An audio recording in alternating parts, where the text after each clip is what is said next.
ನಂಬಿಕೆ ಆ ಪದದ ಅರ್ಥ ಆದ್ರೂ ಗೊತ್ತೇನೆ ನಿನಗೆ?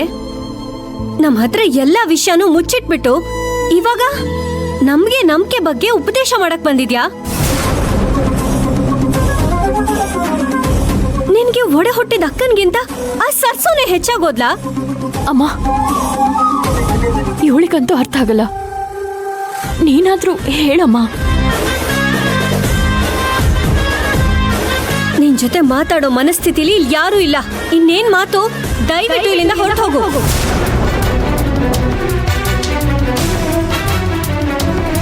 ಋಷಿಗಳನ್ನೇ ವ್ಯಾಮೋಹ ಬಿಡ್ಲಿಲ್ಲ ಅಂಥದ್ರಲ್ಲಿ ಹುಲುಮಾನವ್ರು ಯಾವ ಲೆಕ್ಕ?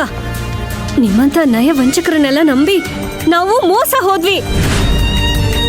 ನಿಮ್ಮಂತವ್ರ ನೆರಳು ನಮ್ಮ ಮನೆ ಮೇಲೆ ಬೀಳ್ಬಾರ್ದು. ನಾವು ಸರ್ವನಾಶ ಆಗ್ಬಿಡ್ತೀವಿ. ಅಯ್ಯೋ ಪೂರ್ಣಿ, ಹಾಗೆಲ್ಲ ಇಂಡೈರೆಕ್ಟ್ ಆಗಿ ಮಾತಾಡಿ ಅವ್ರ ಮನ್ಸು ನೋಯಿಸ್ಬೇಡ. ಅವ್ರು ಹಂಗಲ್ಲ ನಾವಿರೋದು. ಒಬ್ರು ಯಜಮಾನ್ರು, ಇನ್ನೊಬ್ರು ಚಿಕ್ಕ ಯಜಮಾನಿ. ಆಮೇಲೆ ನನ್ನ ಕೆಲಸದಿಂದ ತೆಗೆದುಬಿಟ್ರೆ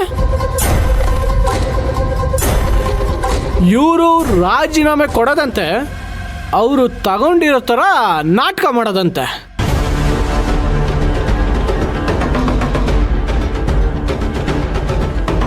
ನಿನಗೆ ಎಲ್ಲ ಅರ್ಥ ಆಗಿದೆ ಅಂತ ಅನ್ಸತ್ತೆ.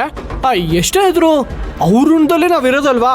ಅವ್ರಿಗೆ ಆರ್ತಿ ಎತ್ತಿ ಒಳಗೆ ಕರ್ಕೊಂಬಿಡು ಪೂರ್ಣಿ.